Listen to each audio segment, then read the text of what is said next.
Hai,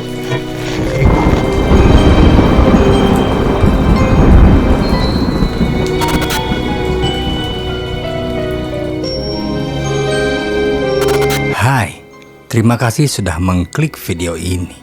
Apa kabar semuanya? Semoga kalian baik-baik saja ya. Selamat datang di channel Tiramisu, di mana kami membahas berita terkini dengan sudut pandang yang mendalam. Saya Arya, dan hari ini kita akan membahas sebuah berita tentang manekin atau patung model yang sering kita lihat di toko-toko pakaian. Yuk kita mulai. Jangan lupa siapkan cemilan dan minuman yang kalian sukai. Let's go. Manekin adalah figur kayu atau model figur manusia yang digunakan oleh penjahit, perancang busana, dan lain-lain. Manekin juga merupakan patung peraga yang umumnya digunakan untuk menampilkan pakaian atau produk fashion. Selain itu, manekin juga memiliki fungsi penting lainnya, yakni sebagai alat bantu penjualan di toko-toko pakaian. Manekin digunakan untuk menampilkan produk dengan lebih realistis untuk menarik perhatian pelanggan. Penemu manekin adalah Lilian Greenacre yang lahir 27 Agustus 1895 dan meninggal di tanggal 28 Januari tahun 1990. Beliau adalah seorang pengusaha, penemu dan perancang manekin Amerika. Lilian Louise Liebman lahir di Savannah, Georgia, putri dari William F. Liebman dan Lois Anderson Liebman. Orang tuanya adalah imigran dari Swedia. Keluarga Liebman pindah ke Chicago saat Lilian masih kecil. Dia bersekolah di asrama Swedenborgian di Ohio. Sebagai seorang wanita muda, Lilian Liebman adalah seorang pemain musik di panggung, tur dengan sebuah perusahaan saham dari Chicago. Dia juga merancang kostum untuk teater. Setelah dia menikah, dia tinggal di daerah New York, merancang dan membangun beberapa rumah di Mount Kisco. Setelah suaminya meminta untuk membuat manekin ringan yang dapat berpose untuk tampilan lobi teater, dia mematenkan desainnya, termasuk dengan rekannya Cora Scofield, dan membentuk Greenacre Corporation dengan Edgar Rosenthal pada tahun 1937 untuk memproduksi manekin. Dia membuat manekin dengan pinggang karet untuk memungkinkan pengencangan menjadi siluet atau tawon, serta posisi yang lebih alami. Banyak klaim yang pertama dalam seni manekin dikreditkan ke Nyonya Greenacre. Jelas, sebuah akun surat kabar tahun 1939. Dia berbicara tentang karyanya dengan pembawa acara Adelaide Hawley pada program televisi awal The Lady Means Business pada tahun 1946. Dan pada tahun 1951, dia meninggalkan Greenacre Corporation dan mendirikan Lilian Greenacre Inc., menambahkan item pajangan dan alat peraga teater lainnya ke lini produknya. Perusahaan Greenacre pindah ke Los Angeles setelah Perang Dunia Kedua. Sekarang kita masuk pada pokok pembahasan tentang manekin ini yang terjadi di John Lawson House, New York City. Let's go! Sekitar 80 mil di utara New York City, terdapat bangunan bernama John Lawson House, sebuah rumah aneh yang berusia lebih dari 150 tahun di desa kecil New Hamburg. Rumah ini dikenal karena manekin yang dipajang secara misterius di teras depan. Karena manekin-manekin tersebutlah, rumah ini menjadi subjek rumor bahwa tempat itu dihantui oleh roh-roh dari peristiwa tragis abad ke-19 yang terjadi di area tersebut. Selama kira-kira 1 dekade, penampakan aneh dari manekin ini didokumentasikan dengan foto-foto mereka yang diambil secara rapi. Orang-orang sekitar mengatakan bahwa terkadang posisi para manekin itu akan berubah-ubah saat tidak ada yang melihatnya. Selain itu, warga juga melaporkan bahwa pakaian dan wig atau rambut palsu mereka akan sesekali berubah bentuk dan style, padahal tidak ada yang menghuni rumah tersebut untuk merubahnya. Jadi, sebenarnya apa yang terjadi? Apakah itu hanyalah sebuah prank aneh yang dilakukan oleh orang-orang iseng? Atau memang para manekin itu hidup karena memiliki semacam keterkaitan atas fenomena supranatural? Pada pertengahan tahun 1800-an, ketika seluruh wilayah lembah sungai Hudson berkembang pesat dengan aktivitas ekonomi, penduduk kota New York yang kaya mulai bergerak ke utara di sepanjang sungai untuk membangun rumah musim panas mereka dan memperkuat bisnis lokalnya. John Lawson keturunan salah satu keluarga kolonial kulit putih pertama di kawasan itu. Diketahui membangun sebuah rumah di distrik bersejarah Jalan Utama New Hamburg pada tahun 1845. Tak lama setelah pembangunan rumah John Lawson, stasiun kereta api New Hamburg dibuka di dekatnya.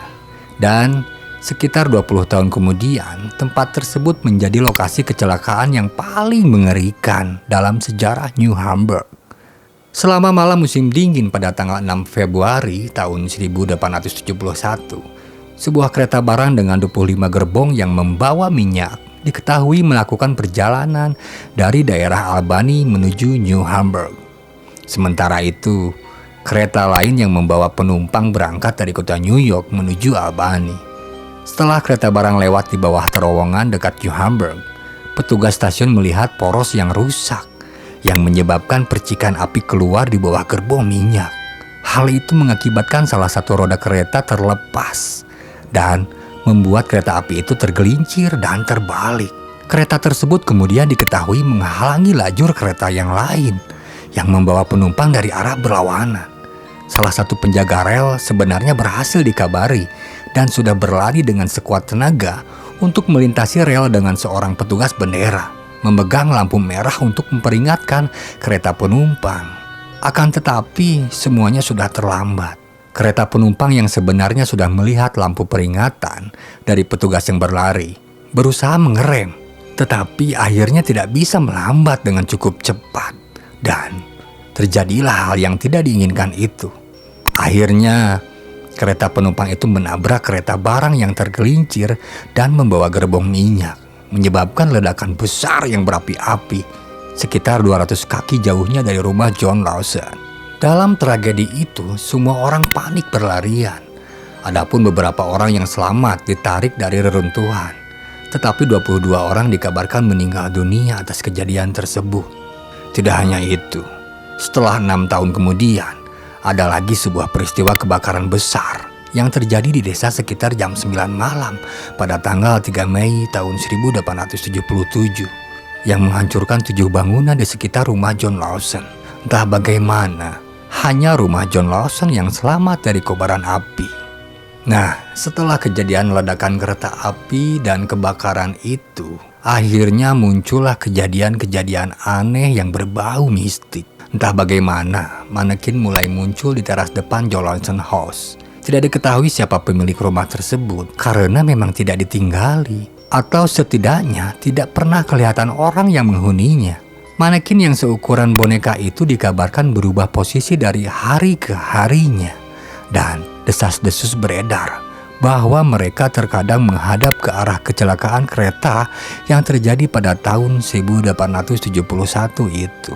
Legenda setempat mengatakan bahwa manekin-manekin itu dikabarkan kemasukan arwah orang mati, terutama akibat kecelakaan kereta api dan kebakaran yang merusak banyak rumah pada tahun 1877.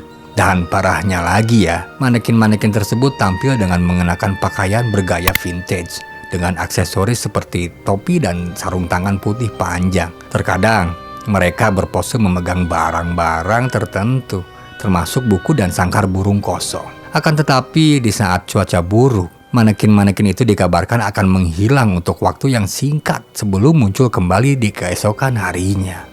Mungkin manekin itu takut sama petir kali ya, atau takut masuk angin kayaknya.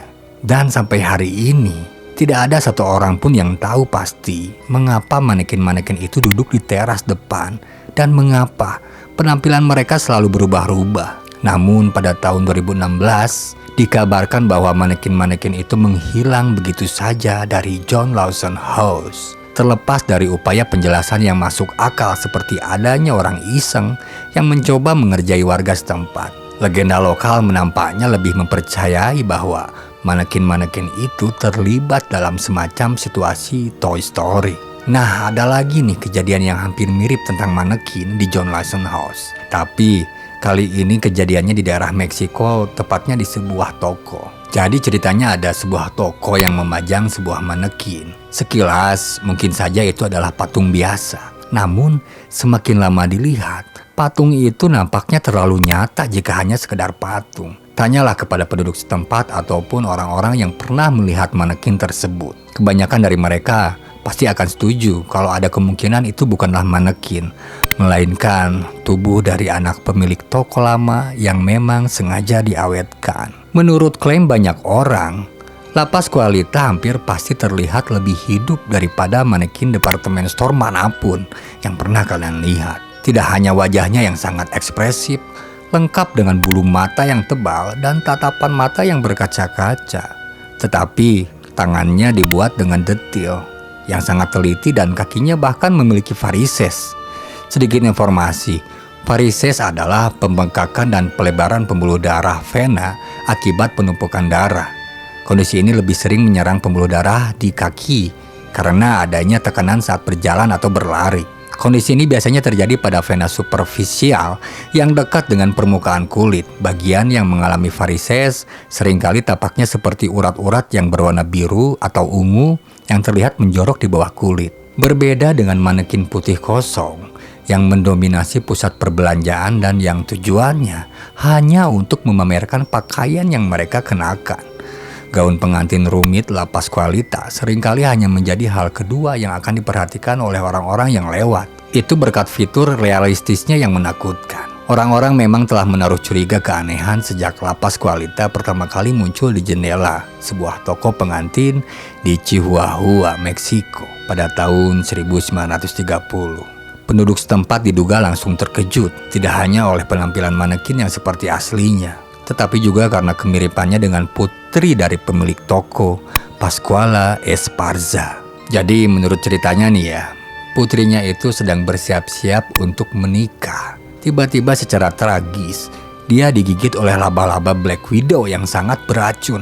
Menurut penelitian, laba-laba Black Widow memiliki taring dan kelenjar besar yang menghasilkan racun yang sangat beracun. Saat digigit, racunnya itu akan menyerang ujung saraf di otot kalian, yang menyebabkan gejala seperti nyeri otot yang parah dan kram di seluruh tubuh.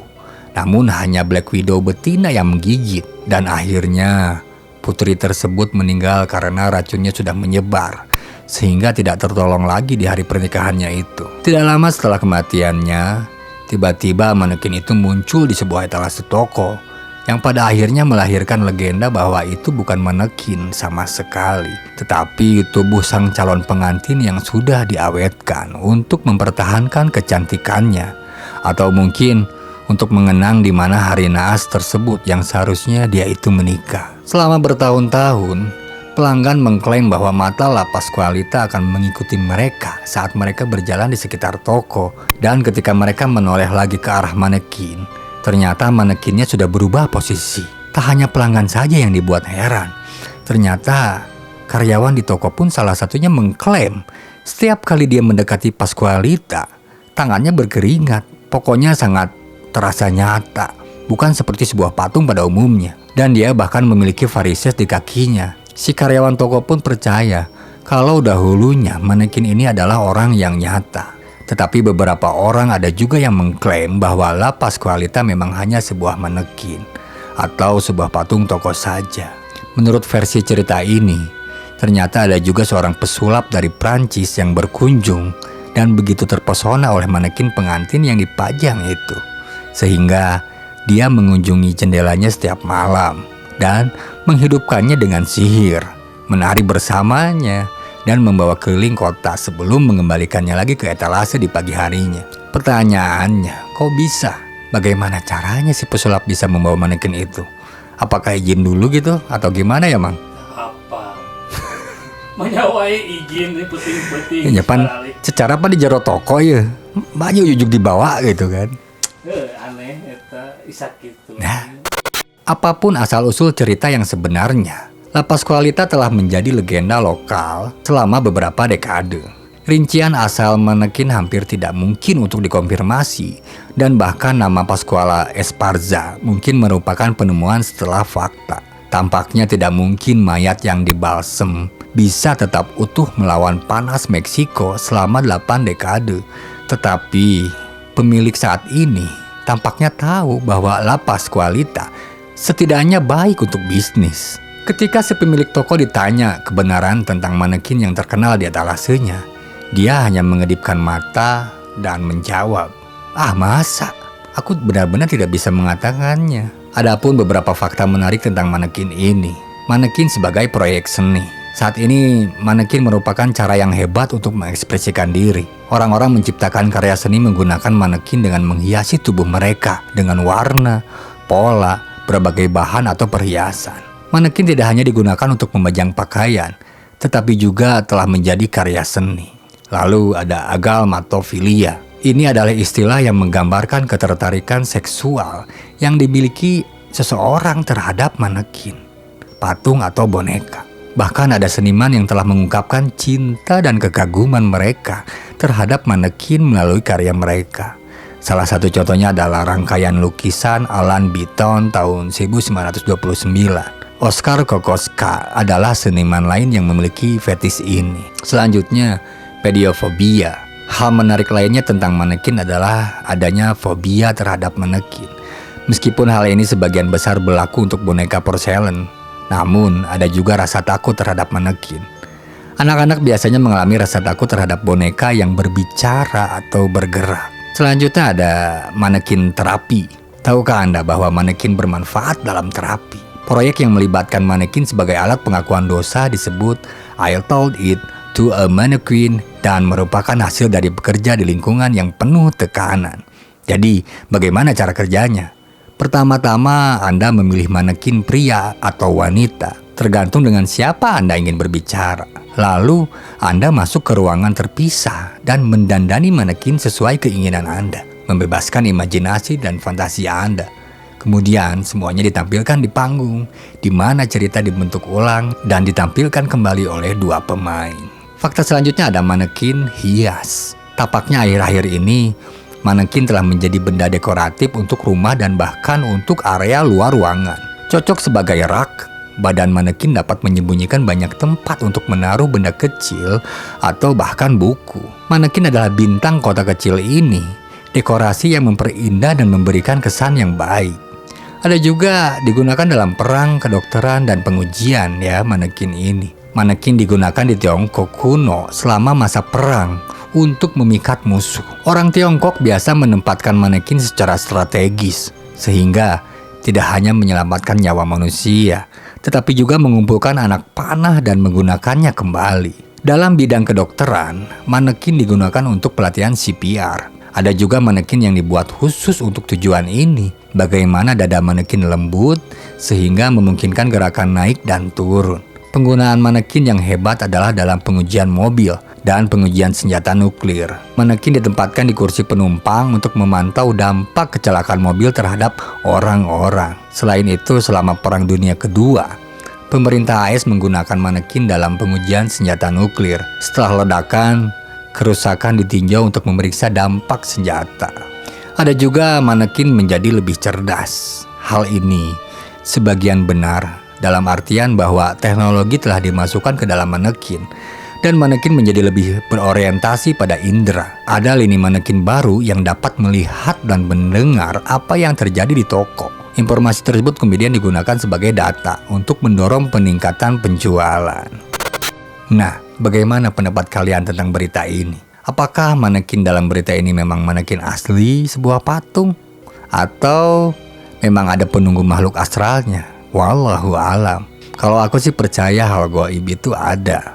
Akan tetapi biasanya ya, untuk hantu-hantu ataupun penampakan lainnya bakal ada karena berawal dari pikiran atau sugesti kita sendiri, yang akhirnya kita ketakutan seolah-olah melihat hal-hal yang tak kasat mata. Buat kalian semua tetap waspada, jaga kesehatan kalian, dan baik-baik ya.